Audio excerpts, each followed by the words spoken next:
Olá pessoal, está começando mais um episódio do Sex and the Flix, nosso podcast sobre filmes, séries, psicologia, comportamento, relacionamentos e comédias românticas. Eu sou Luciana Kiel, jornalista responsável pelo cinema, e estou aqui com a psicóloga e sexóloga Caroline Brinin. Tudo bom, Carol? Tudo bem. Então, eu já falei que é comédia romântica, que é o assunto que acho que desde que a gente concebeu o podcast a gente quer falar. Apesar da gente nem assistir tanto, a gente enxergar um monte de problema, vamos falar sim de comédias românticas. Vamos! Antes de a gente entrar nos filmes em si, já tem vários episódios anteriores que a gente falou sobre comédias românticas, do Amor é uma Dor, do Felizes para Sempre e tal. Em alguns momentos, Carol, tu citasse o mito do amor romântico. Tu queres explicar pra gente, rapidão, o que é? O mito do amor romântico é uma coisa que foi construída ali pelo século XVI e XVII, por poetas, enfim, escritores, que fizeram com que amor e sexo andassem juntos, fizeram com que se criasse expectativas dentro de uma relação de duas pessoas, ideias que a gente tem hoje, que muitas pessoas vão dizer que não são ideias, que a vida é assim mesmo, mas elas são ideias. Ciúme, posse, amar é sofrer, o amor tem que exigir alguma espécie de sacrifício. Amor à primeira vista, talvez? Amor à primeira vista, alma gêmea, essa ideia de que o homem é o cara que tem que cortejar e a mulher tem que ser frágil, ser cortejada. Mesmo que o tempo tenha mudado, hoje nós somos apresentadas nos filmes como independentes, tarará, autônomas, ainda tem a fragilidade do cara que tem alguma coisa pra oferecer, pra prover. A ideia de que o homem tem que ser o provedor e a mulher tem que cuidar da casa, que tem que haver filhos, que tem que ser sempre feliz. A ideia de felicidade do casal que se complementa, que tá sempre bem, que consegue manter a novidade no relacionamento, começou nos anos 40, né? Mentira, desculpa. Começou nos anos 50. Isso é uma novidade. A ideia de romance do jeito que ele também é uma novidade, né? Começou uns 200 anos atrás e vem com essa ideia de que a mulher sempre vai ser salva, o cara é sempre maravilhoso, ninguém falha e todo mundo cumpre as expectativas que o outro possa ter, sem nenhum saber exatamente qual é a expectativa do outro. E é tudo fácil e tudo é lindo. Tudo isso é mentira, gente. E é por isso que a gente vai fazer uma crítica saudável sobre filmes românticos. Até foi legal a gente começar falando de romance, porque a comédia romântica, ela evoluiu do romance que já existia na literatura, enfim, no cinema, na época do cinema mudo já existiam os filmes românticos, nos anos 40 que começaram a misturar um pouquinho com comédia, que eram os filmes mais levinhos e tal, mas que geralmente culminava sempre com casamento. Então o próprio gênero da comédia romântica ele foi evoluindo ao longo das décadas, né? Até se vocês pegarem, por exemplo, Bonequinha de Luxo, eu ainda considero um exemplo bem que envelheceu bem para os dias de hoje até, mas assim, começou a mudar ali pela década de 70 com os filmes do Woody Allen, que daí ou até A Primeira Noite de um Homem, que é um filme que é uma comédia romântica, né? Apesar de ter um personagem masculino, a gente já vai falar sobre isso, que não é filmes de mulherzinha, entre aspas, né? E que daí tem aquele negócio absurdo, que, pare o casamento, que nós vamos ficar juntos e viver de amor. Então, os anos 70, eles tiveram eles colocaram essa coisa absurda nos filmes. Eu não sei se para destacar até um pouco da realidade, para as pessoas se ligarem que aquilo ali é ficção, ou se até para alimentar a ideia dos grandes gestos amorosos, de que se, tava tudo errado, mas se o cara fez um negócio lindo, se ele te deu um presente, se ele te surpreendeu no final, vai ficar tudo bem.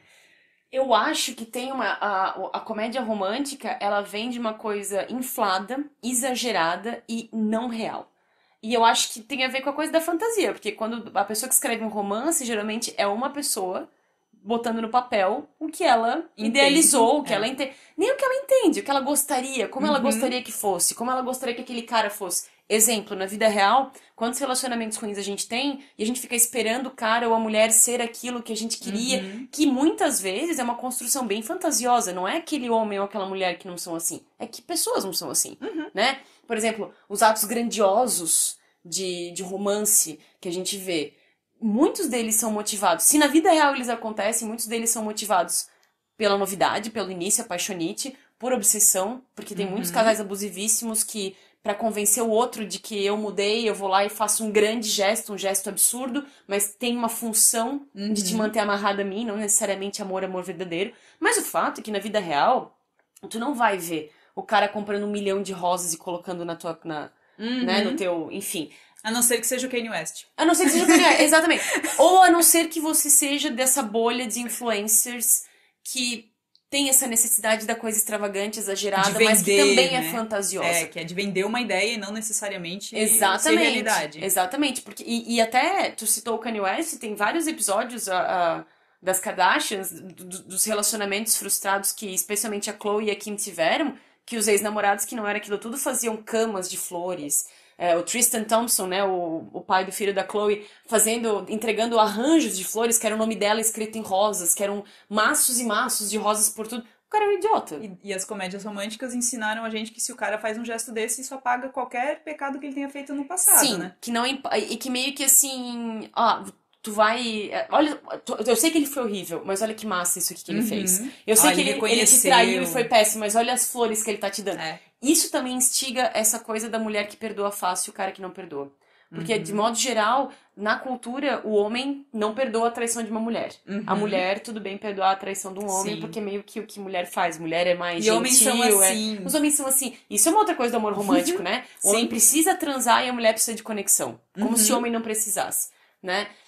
Ou que não existe um casamento sem sexo. Sim. Que não pode haver, né? Se não tem sexo, então não é casamento. Por quê? Quem falou? E que o sexo é sempre perfeito e sempre leva ao orgasmo e tá todo mundo felizão, todo mundo vai ter vontade de transar o tempo inteiro, né? E o mesmo desejo, a mesma libido que tu tinha no primeiro mês, tu vai ter no 10º ano. Tipo, isso tudo é mito do amor romântico. A gente comprou essa ideia e os filmes vendem isso. Por que comédia romântica vende? Porque vende o sonho de todo mundo que ninguém sabia alinhar. Que é a novidade do começo de uma relação com a estabilidade, o conforto e a segurança de uma relação estabilizada. Sim. E nos filmes e nas séries, até essas séries, o King of Queens, Eu, a Patroa e as Crianças, essas séries que tem uma família e o casal se dá bem, ou Modern Family, o casal se dá bem, cara, eles estão há anos juntos. É muito, muito difícil que ainda haja essa cumplicidade, esse amor, essa paixão que tá, a não ser que você tenha dinâmicas aí que fazem o relacionamento funcionar do jeito. Tu alimenta, não mas é algo morar na mesma casa, acontece. morar na mesma casa, trabalhar junto, às vezes tu é dona de casa e serve os teus filhos e o teu marido. Eu não sei se isso consegue sustentar uma paixão ardente por anos e anos. Até como a gente tava falando da necessidade de sexo no casamento e tal, eu lembrei de uma parte que eu acho até não o pior plot, mas o mais problemático do filme do Sex and the City, que é o da Miranda.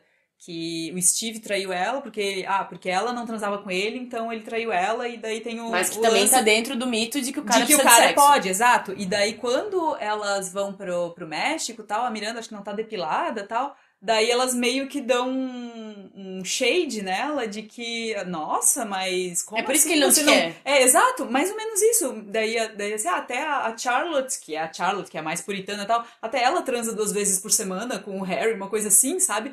Deram um shade porque cobrança de que a mulher tem que estar interessada em sexo o tempo inteiro, e a gente sabe que a Miranda é uma mulher de carreira, tal, que ela tem outras coisas rolando na vida dela, que às vezes não dá tempo, às vezes não dá vontade, às vezes tu tá realmente cansado. E por que é tudo ela? No Exato. filme deu a entender que é ela que falhou. Exato, mas o problema é sempre ela. Entende? E como é que a gente sabe? Só reforça o estereótipo do cara, coitado. Ele teve que fazer... Ele foi praticamente forçado a ficar com outra mulher, porque a mulher é um animal. É muito não, ele é um animal que se ele não transar, o pinto cai, sei lá, né? Exatamente. Eu acho que uma das coisas que ficam mal trabalhadas no mito do amor romântico que as pessoas querem são os conceitos de cumplicidade, de parceria, de aceitar o outro.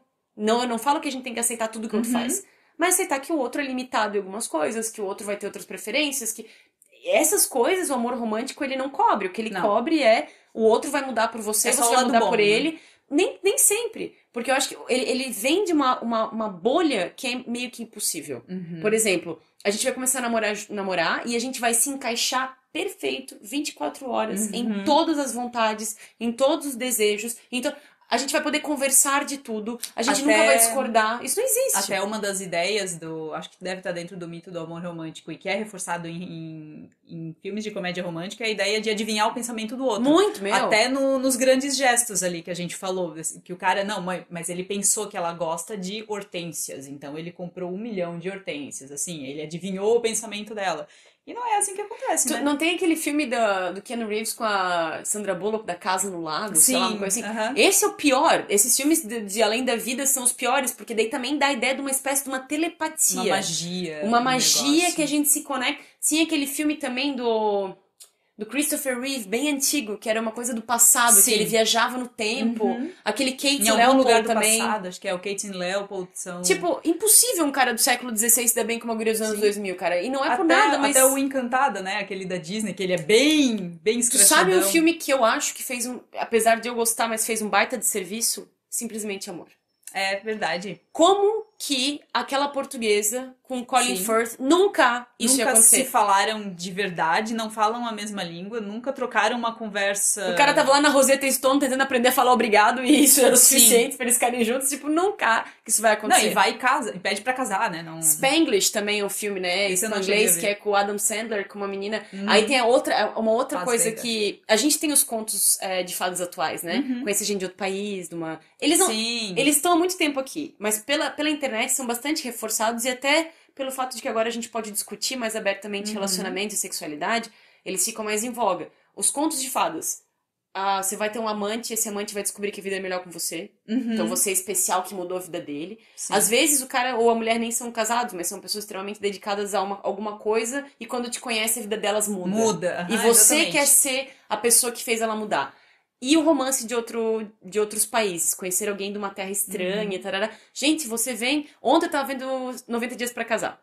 Tu lembra da Paola? Aquela menina da Colômbia, baixinha, que queria ser modelo e tal. E o Russ, que é o marido dela, ficou horrorizado com as fotos que ela tá seminua. E os pais dela, assim, incentivando paca. Tipo, não, tu quer ser modelo, vai.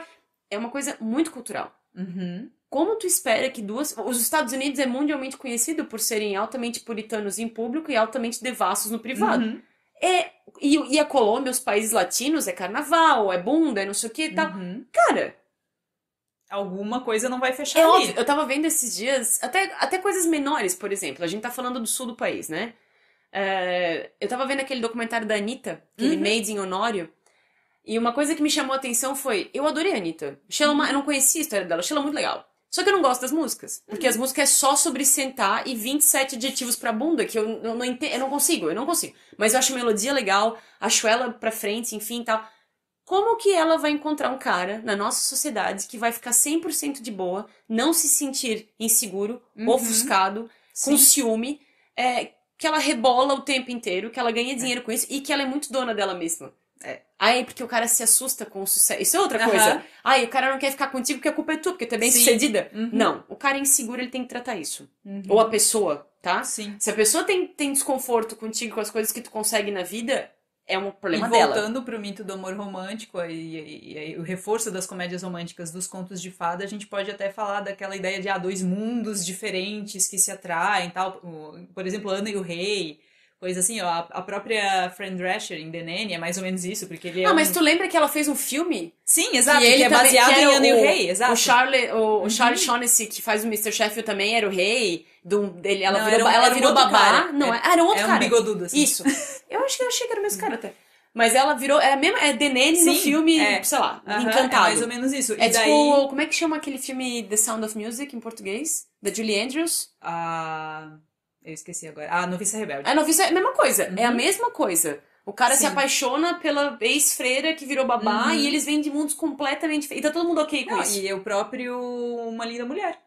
Que ela era uma prostituta, ele é um cara ricão e ela era a diversão que faltava na vida dele. E se tu vê o filme de novo hoje em dia, ele não trata ela muito bem ao longo do filme, assim. Não tem... Tá, pera. Por que ela quer ficar com ele? Dinheiros.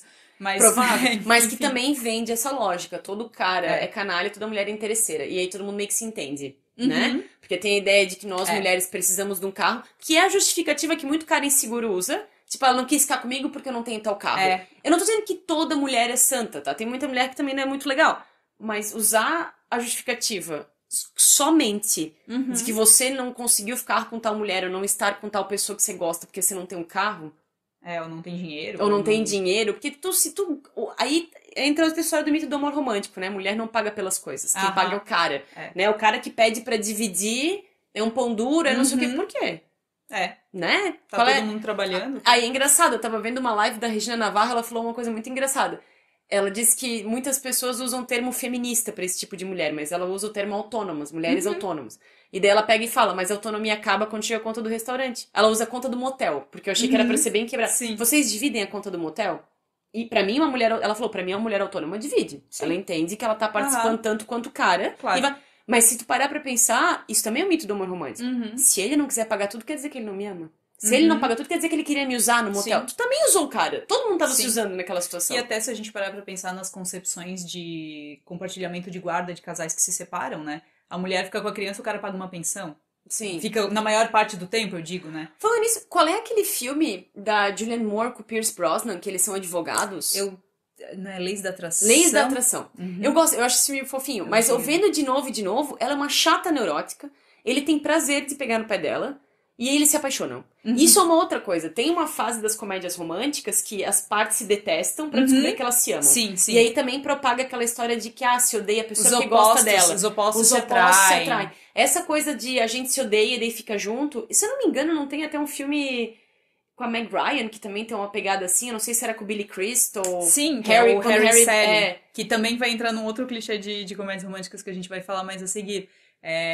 Agora foi legal que a gente entrou num momento mais moderno, não, porque vou puxar filmes de 30 anos, assim, né? Mas que ainda são atuais. Exato. Dentro do mito ainda são atuais. E se a gente parar pra pensar, as comédias românticas continuam perpetuando certos clichês. Até por isso que tem aquele filme na Netflix Mega Romântica, que ele é uma sátira de, ela acorda um dia num filme de comédia romântica, e Nova York tá linda, não tem todo mais mundo um para mendigo, pra cantar a música todo com ela. mundo para pra cantar uma música. E eu acho muito engraçado que sempre que ela vai transar com um cara, eles cortam a cena, porque nos filmes de comédia romântica, Deus me livre de pagar um peitinho, né?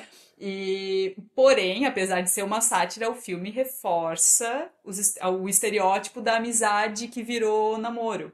Por exemplo, que também tinha um lance assim. Tem o da Amizade Colorida com o Justin Timberlake. Tem um filme que eu gosto muito, eu não sei se tu já viu aquele Ressaca de Amor, aquele Forgetting Sarah Marshall. Tem no frontal masculino por cima, olha só.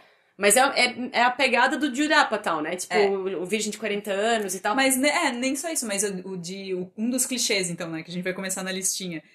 Dos amigos que viram casal. Harry e Sally, pra mim, é um dos maiores exemplos, porque ela namorava com um amigo dele, e daí eles nunca gostaram muito um do outro, porque ela achava ele muito grosseirão, e enfim. Mas no final eles descobriram que, nossa, meu Deus, a nossa vida continua esbarrando uma na outra, então talvez a gente deva ficar juntos. E joga de novo pra magia do universo, né? Os acasos, enfim. Aquele melhor amigo da noiva, também é uma pegada assim. O casamento do meu melhor amigo quebra um pouco isso, porque ele acaba casando com a Cameron Diaz no final. Então, assim, não, o cara era realmente só seu amigo. Mas também propaga uma coisa que eu acho péssima nesse filme, que é a história do querer é poder. Tipo dane-se que eu vou acabar com o casamento dos dois. Sim. Se eu não me engano... disputas de mulheres por um cara. Isso, e se eu não me engano, nesse filme, dá a entender que eles eram muito amigos, mas que eu acho que eles ficaram uma vez e não deu em nada. É que eles tinham a promessa de que se chegassem a tantos anos solteiros, eles iam casar. Só que ele casou antes. Não, e ela é super egoísta, tipo, no fim. E o filme, eu achei interessante que a narrativa era toda ok. Ela fica enchendo o saco do cara sem inconveniente, sabotar o casamento. Olha a loucura, ela foi no casamento planejando sabotar o casamento e aí ia ficar tudo bem se eles ficassem juntos? Tipo, até a gente fez um episódio sobre os Chernobyls, né? Ela é uma Chernobyl total nesse filme, ela é tóxica. Mas quem é tóxico também sabe quem? Eu tava vendo Friends, né? Sim. E aí, a Rachel e o Ross é o pior casal ever. Desculpa, fãs de Friends. Eu sei que uma pessoa argumentou comigo no Facebook, mas tu tem que ver com o olhar da época. Tudo bem, a gente sabia menos sobre relacionamentos do que a gente sabe hoje, eu concordo. Mas ali não existe uma razão pra eles ficarem juntos, senão alguém ter dito pra gente que eles eram um casal da série. Eles não têm nada a ver. Ela debocha das coisas dele o tempo inteiro. Quando eles tentaram dar certo, eles não deram, então... Eles brigavam por nada. Todas as brigas do começo eram vários nadas. Um ciúme ridículo do Ross. Quando ela conseguiu coisas profissionais, ele achou ruim, sendo que ele deveria ficar feliz. Ele queria que ela fosse uma garçonete pra não atrapalhar os planos dele. Ele deixa isso claro em vários momentos. E até puxando do exemplo Ross, Rachel, quando Rachel virou uma mulher de carreira, outro clichê perpetuado por comédias românticas é o da mulher de carreira que tem problemas amorosos. Tem filmes como o De Repente 30, que é mais ou menos isso, que é na carreira dela ignora o amiguinho da infância que tinha uma paixonite nela. O próprio Como Perder um Homem em 10 Dias tem mais ou menos isso. O Diabo Veste Prada, porque a partir do momento que ela começou a se dar bem na editora, o relacionamento dela ruiu, porque o cara, não, porque você tá dando mais atenção à sua carreira e perdeu o meu aniversário. Tu imagina se fosse o contrário? Se fosse o cara de carreira tal, e a mulher que fica chateada com isso. Porque ela é uma chata, porque ela não entende que ele precisa prover ou alguma coisa assim. É engraçado como os valores mudam se a gente Mas pensar também tem dessa esse forma, Mulheres né? ao Ataque de 2014, que em inglês é The Other Woman. A Cameron Diaz, Sim. se ela é bem sucedida, ela também tem que ser uma man-eater, né? Sim, exato. Ela não namora com ninguém. Ela é uma jogadora. Ela pega vários ao mesmo tempo. E a Nicki Minaj, que é a secretária dela, se impressiona quando ela fica com um cara só. Sempre dá a entender que, de alguma forma, mulheres bem-sucedidas não conseguem lidar com relacionamentos. Né? Até tem um filme, não sei se é Plano Imperfeito, que é da Netflix, que são tipo os estagiários de dois executivos, assim, que eles só são casados com trabalho, tanto o homem quanto a mulher, é com a Lucy Liu esse filme.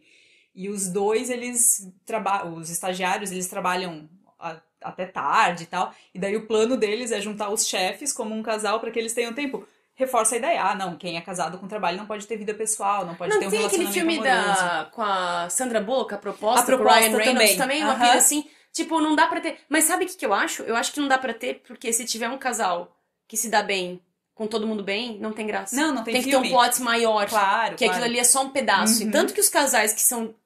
Já viu aquele filme Easy A com a Emma... Eu sei qual que é. A Emma Com a Stone, Emma aquele, Stone. acho que é A Grande Mentira, ou A Mentira, uma exato. coisa assim. A família, os pais dela são os amores, os pais dela se divertem, se provocam, tu vê que eles têm uma paixãozinha ainda rolando e tal, mas eles são isso aqui no filme, eles não são, eles são nada no filme. Sim. Todos os casais muito funcionais não tem graça, né? Parece que é preciso alimentar, que tem que ter uma certa angústia, tem que ter ciúme, tem que ter... Tanto que no Love Actually, no Simplesmente Amor, a relação da Emma Thompson com o Alan Rickman. com Alan Rickman, eu acho que o dos mais realistas eu achei foi o deles, na real. Que era um casal distante, que conversava muito mal, que já tava há muito tempo junto, já tinha filhos, tal, não sei o quê. E eles não cuidaram do relacionamento deles, eles foram cuidar de outras coisas. A gente tem que ter vidas separadas. Mas eles esqueceram total que eles eram... Que eles também precisam ter um cuidar pouco de do casamento. Junto, né? Exatamente. Um dos clichês que a gente comentou um pouquinho é de que homens querem sexo, mulheres querem amor. Né? Tu falasse conexão, mas simplesmente, né? Amor. E eu comentei dos filmes que são estrelados por homens em comédias românticas. Geralmente os que têm um homem protagonista, como Virgem de 40 anos, aquele 40 dias, 40 noites também, o foco é mais no sexo.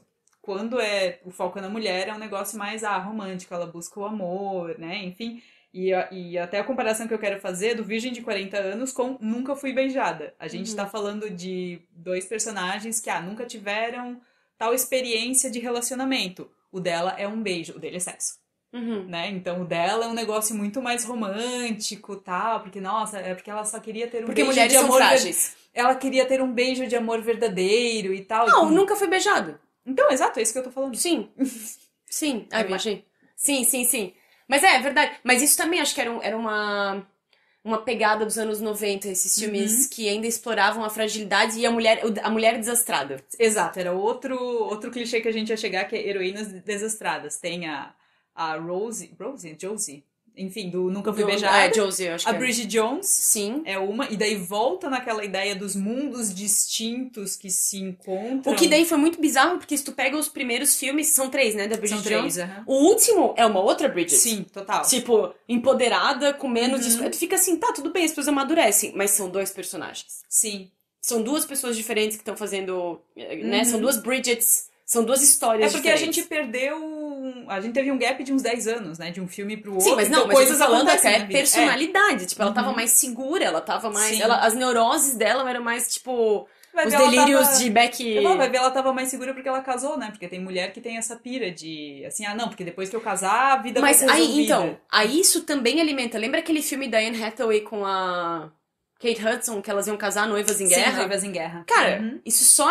E aí eu penso, isso alimenta também aquele estereótipo da necessidade da festa, do casamento, lá. E eu não tô nem aí se a minha relação tá funcionando. Eu não tô nem aí se a gente tá feliz. Eu não tô nem aí se a gente tá namorando... eu tô preocupada com este marco que tem que acontecer e que tem que ser uma festa e que tem que ter... Eu acho muito louco isso. essa coisa de reforçar o estereótipo de que namorar tem que ser casar e o casamento tem que ser uma loucura. E é muito pouco sobre o casal. E é muito sobre a celebração. Não sei. Até os filmes desses últimos anos, das últimas décadas, a comédia romântica ela não culmina mais tanto no casamento como já foi. Tava vendo um estudo, é mais ou menos um terço dos filmes que ainda acabam com um casamento e tal, mas os outros, o casal terminou junto, né? Outro clichê que a gente já comentou brevemente é o lance da magia. Tu tem que colocar um negócio sobrenatural, tu tem que botar o amor à primeira vista, tu tem que botar a alma gêmea e parece que isso resolve todos os teus problemas, porque é aquele negócio, é Maktub, era pra ser. E se deu errado é porque tu não achou a pessoa certa. Isso também é o mito do amor romântico. Tem aquele filme com o John Cusack, Escrito nas Estrelas, que a base da relação, o nome em inglês é Serendipity, que é porque eles pegaram duas luvas do mesmo par na loja e eram as últimas, e daí, tipo, o lance ficou todo... não, porque a gente tem o mesmo gosto em luvas, então a gente é a alma gêmea, com certeza.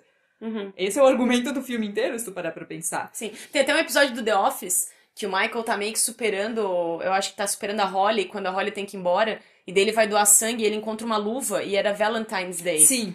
E aí é uma alfinetadinha no negócio do amor romântico. É muito isso, tipo, tudo é um sinal. Né? 500 dias com ela, né? Que nossa, ela escuta a mesma banda que eu escuto. Então isso é um sinal. As pessoas vão se apegando nessas coisinhas que são muito frágeis, se a gente parar pra pensar. Porque elas são bem adolescentes, porque tu com 30 anos, tu não quer só alguém que curta as mesmas músicas que tu, Mas né? tem gente com 30 anos que ainda... Porque a nossa geração é meio lenta, né? Eu concordo, assim, a gente Ou não porque é assistiu adolescente. muita história A gente foi, que ele por mais que a gente não queira admitir, a gente foi nossa personalidade, a nossa forma de interagir com os outros foi muito construída em TV, série, novela, filme. Exato. A gente foi criado pela televisão. Esse é o ponto que eu quero chegar até na nossa conversa. Por que esses exemplos que aparentemente são inofensivos, né? É um filme bobinho, tá? Enfim. Mas por que esses exemplos prejudicam tanto as nossas relações, Carol? Eles prejudicam porque eles te vendem uma coisa que é impossível. Eles te vendem estabilidade com novidade, eles te vendem gestos de amor, gestos que eles rotulam como gestos de amor, mas nada mais são do que gestos extravagantes, porque na vida real, se uma pessoa escolhe fazer coisas malucas, tipo, sei lá, chegar na frente da tua casa com um carro de mensagem, que seria né? Será que tu vai ficar feliz ou constrangido? Não. Se chegar alguém aqui entregar 20 vasos de flores. Sim.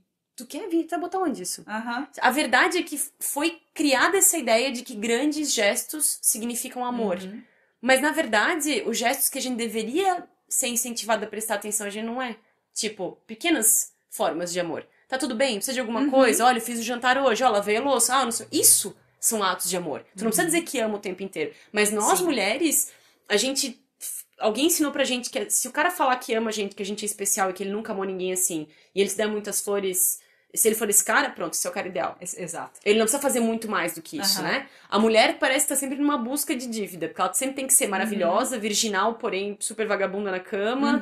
Ela tem que te servir, porque a mulher que não curte lavar louça, serviço doméstico incomoda muitos caras. Ou largou. Exatamente. Ela tem que aprender a ter várias funções e ficar de boa com isso. Ela pode ser profissional, ela pode ser mãe, ela pode ser tem que querer ser mãe. Ela tem que querer ser mãe, exatamente. Porque Deus me livre a mulher que não... Mas como assim não quer ser mãe? Não pode? Não quer. Mas tem umas comédias românticas, assim, que elas pisam um pouco na fantasia, mas elas também têm um pouco de uma certa realidade. Tipo, Podres de Ricos é a história do Príncipe Encantado de novo. Menina é uma herdeira em Hong Kong e tal, não sei o quê. E ela é professora de economia na Universidade de Nova York. Tipo assim, mulher forte, autônoma, lá. Só que ela fica o tempo inteiro, não preciso disso, não preciso disso, não preciso disso. Mas, no entanto, ela fica ali.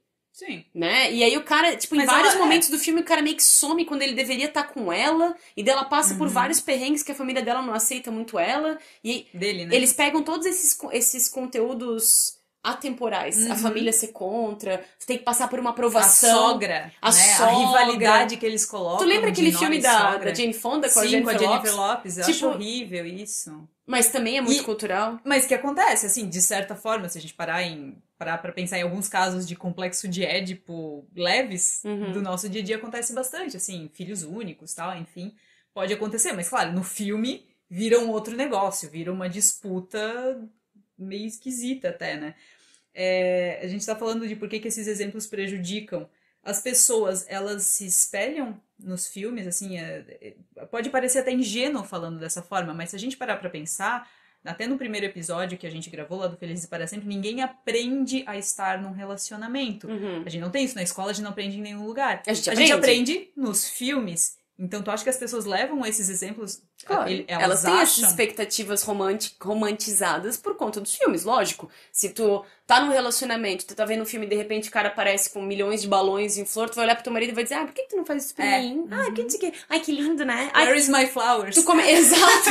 Where is my flowers? Tu começa a adquirir repertório, tu começa a pegar aquilo como possibilidade na tua cabeça. Uhum. Tem muitas pessoas que podem estar ouvindo a gente que vão dizer, não, eu não faço isso. Que bom, não estamos falando que todo mundo faz. Não. Uhum. Mas o comum é você pegar aquilo e pensar, isso aqui existe? Isso aqui certo. É possível? É por isso que dá certo. É por isso que não sei o quê. E aí você vai atribuindo isso à realidade. Isso não é a realidade. Até porque se tu parar pra ideia de, amor à primeira vista, ou jogar na magia do negócio do casal ideal, tal, é muito fácil tu quebrar uma relação, né? O momento que começou a dar errado, não, ele não era a pessoa certa. Tá certo, tem relações que estão fadadas ao fracasso. A gente falou de Ross e Rachel, né? Ninguém é obrigado a ficar num negócio que te faz mal.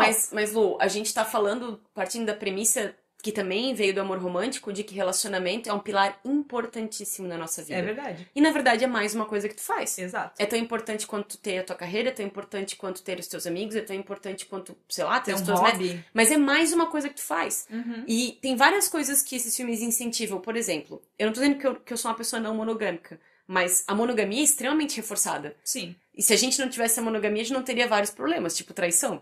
A traição seria vista diferente. Talvez a gente tivesse outros. Sim. Mas vários a gente não teria mais. Os filmes, de modo geral, eles pregam muito, muito, muito, muito a monogamia. Eles pregam muito cara garanhão. Agora a gente tá tendo uma fase que a gente vê nos filmes a recriminação do cara ser um babaca porque ele saiu com várias mulheres. Mas antes, ele era um jogador. Sim. Ele era um player, né? Agora a gente vê mulheres se libertando, tipo a Perfeita é a Mãe, aquele filme Bad Moms, que elas saem de noite, elas vão caçar, Isso é diferente do Sex and the City, que era um desespero. Elas sentavam com o radar ligado já, procurando se tem alguém pra dar bola. Mas isso, pro contexto da época do final dos anos 90, era revolucionário. Hoje... Era revolucionário porque também era revolucionário que isso estava acontecendo. As mulheres saindo sozinhas no bar pra tomar cerveja. E tá ok com isso. E se arrumarem. Era a época das supermodelos. Era a época do glamour feminino das revistas. Então, eu fiz o meu dinheiro, eu gasto ele da forma que eu quiser. Isso, exatamente. Só que eu acho que os filmes fazem um desserviço de alimentar algumas ideias que não são possíveis. Por exemplo, muito provavelmente você não vai amar uma pessoa só a sua vida inteira. E muito provavelmente, mesmo você casado ou não, às vezes você vai se questionar. Às vezes você vai olhar pro lado. Às vezes você pode ter uma paixonite. Acontece. O que você vai fazer com ela é uma outra coisa. Mas você ter esses sentimentos, ter essas dúvidas... no filme a gente entende que ou isso não existe, ou se existe é totalmente errado e imperdoável, enfim, né? E se a gente parar pra pensar, a maioria desses conflitos, pelo menos eu observo dessa forma, dos conflitos de casal. Porque comédia romântica é aquela fórmula. Desde o começo do filme a gente sabe quem é o casal. Eles vão ficar o filme inteiro se desentendendo com algum problema tal, pra no final ficarem juntos. É que o filme já te diz o que tu vai comprar. Exato. Mas assim, se a gente parar pra analisar o problema, né, que é o miolo do filme, geralmente é falta de comunicação. É de alguém que tá escondendo um segredo ali no Como Perder um Homem em 10 Dias. Se eles tivessem desde o começo falado, seguinte, eu tô contigo porque eu preciso escrever uma matéria. Eu tô contigo porque eu vou conseguir a conta lá dos diamantes. Beleza, vamos fingir. Custava. Mas aí não tem o filme, né? Se as pessoas... Não, mas também vem de uma coisa que eu acho muito chata, que é uma coisa meio sádica, né? Os dois estavam ok usando um ao outro. Sim.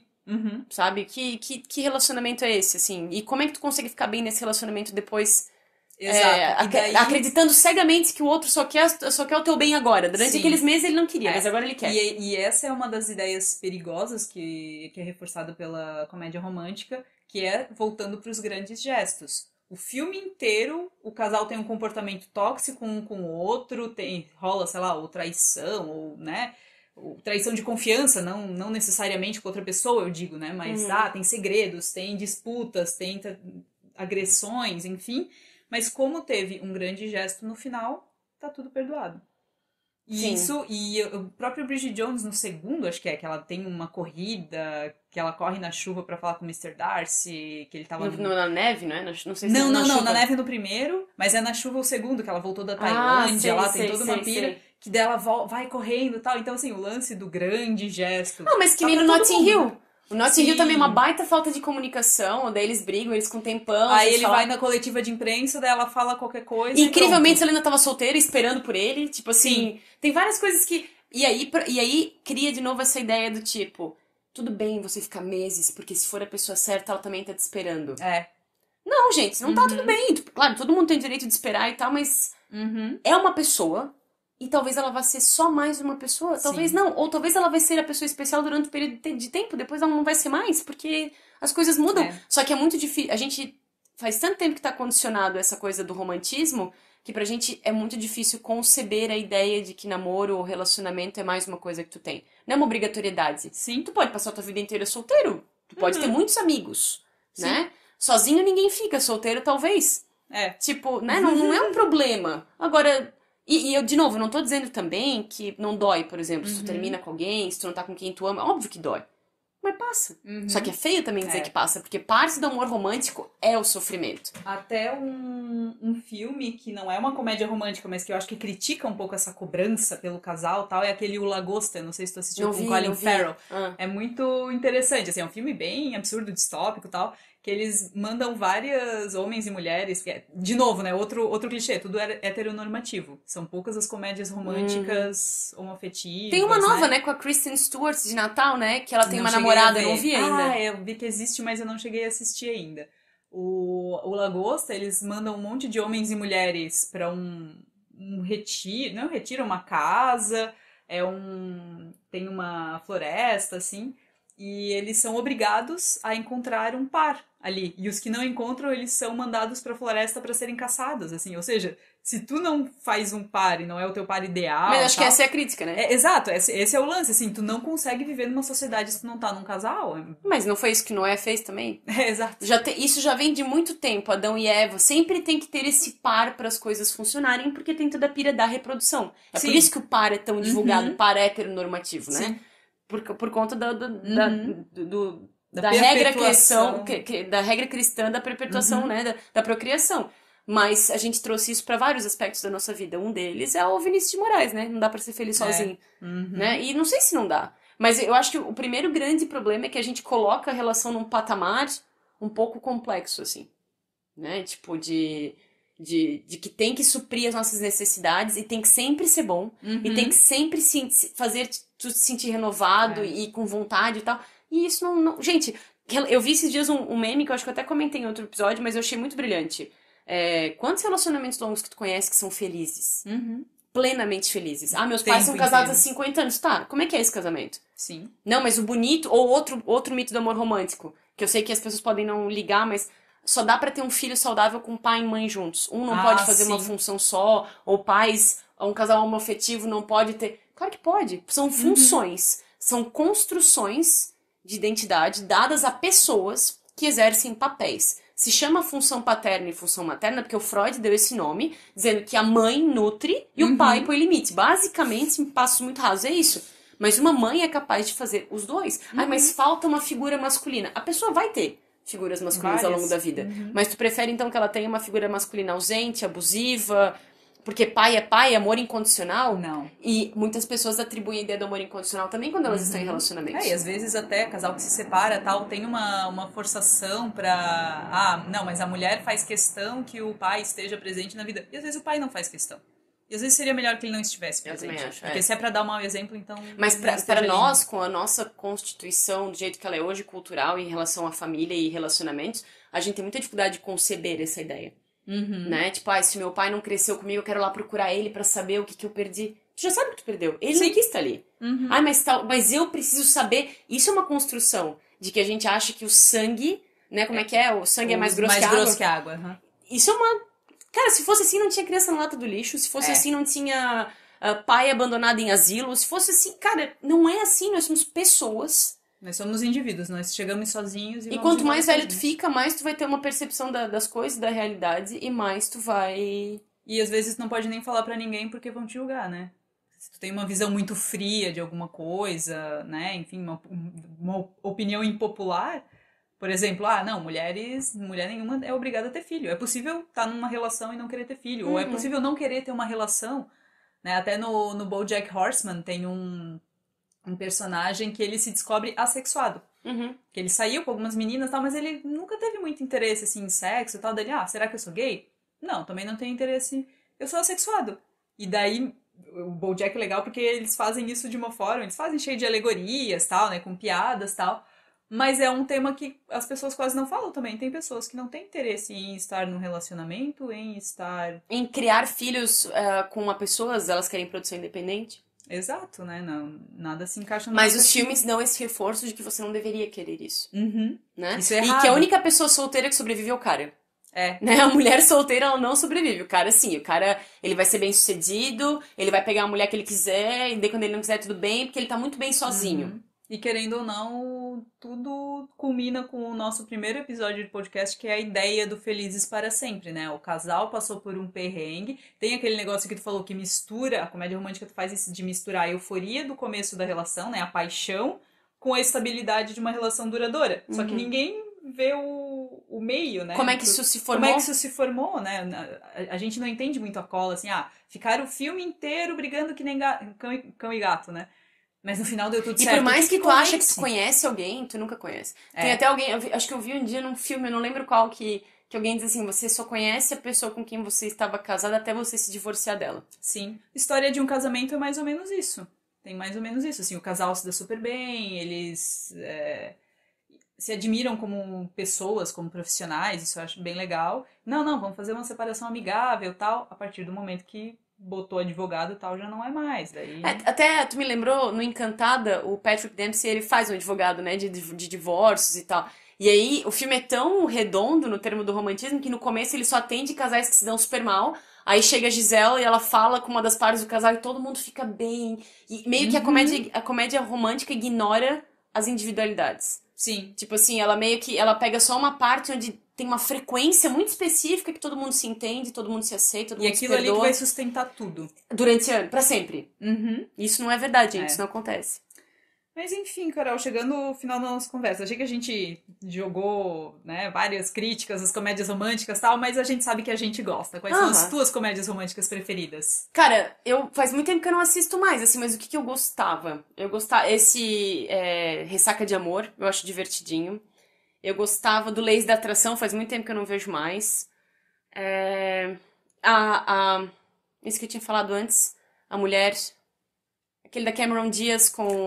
sim, não é a outra mulher, Mulheres ao Ataque. Mulheres ao Ataque, que eu acho bonitinho também.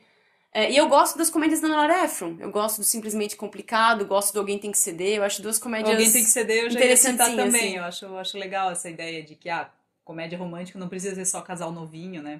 E as dinâmicas... Ela trouxe uma coisa diferente, que é como se o plot fosse de um casal novo, mas com personagens idosos. Né? Que nem o Simplesmente Complicado, que a Meryl Streep fica entre o Steve Martin e o Alec Baldwin, assim, tu pensa, tá. Mas pelo menos eu acho que a construção dos personagens femininos eu gosto. Os homens são todos patéticos, tirando o Keanu Reeves, mas as mulheres todas, elas têm uma estrutura, assim, eu acho legal. Um que eu gosto bastante é o Simplesmente Amor, apesar de todos os defeitos. Como são várias histórias, tu pode sempre se identificar com alguma diferente. Eu gosto muito de Harry e Sally, apesar de ter envelhecido mal em alguns aspectos. Eu gosto muito de Bonequinha de Luxo, que eu considero uma comédia romântica, apesar de ser meio drama, enfim, mas eu acho interessante. Eu acho que envelheceu muito bem, é uma história que a gente consegue enxergar hoje em dia, e tem um gato no filme, então tudo que tem gato eu gosto também. Dessas de hoje em dia... Ali, eu gostava muito de... Hoje em dia, eu nunca fui beijada, né? 20 anos atrás, mas enfim. Mas eu gosto muito daquela Ele Não Está Tão Afim de Você, que, de novo, é o lance do Simplesmente Amor. Tem várias histórias ali que eu não engulo. Aquela da Scarlett Johansson com o Bradley Cooper, eu acho horrível lá. Mas tem várias historinhas assim, a da Jennifer Aniston com o Ben Affleck, eu acho bacana, tal. De novo, né, o gesto de amor. Ele apareceu na casa quando o pai dela tava doente lavando louça. Sim. Não é um grande gesto, mas é o gesto que... Sim, Enfim. Mas então é isso, Carol. Nossa conversa de comédias românticas está por aqui. Qual o seu conselho final para as pessoas encararem as comédias românticas? Ai, lembrem que é tudo fantasia, gente, é só um filme. Exato. Lamento, mas é só um filme. Não precisa condenar, afinal a gente tem as nossas Comfort TV, né, da vida. Tem um episódio sobre isso também, para quem não conhece muito bem o conceito. Mas é isso, comédia romântica tá ali. Saiba discernir o que é real, o que se aplica, o que não se aplica, né? Então, muito cuidado nessa hora. Suas redes sociais, Carol. Vocês podem me achar no Instagram, @CarolineBruning. Às vezes eu faço umas lives lá pra gente trocar umas ideias. E no Instagram tem um link na bio pro meu canal no YouTube, que eu posto uns vídeos lá também. E no cinema vai ter também uma listinha com algumas comédias românticas que a gente citou aqui nessa conversa. Quem quiser acessar depois no cinema.com.br. Sigam a gente no nosso Instagram, @sexandtheflix. E é isso, semana que vem estamos de volta. Até mais. Tchau, tchau.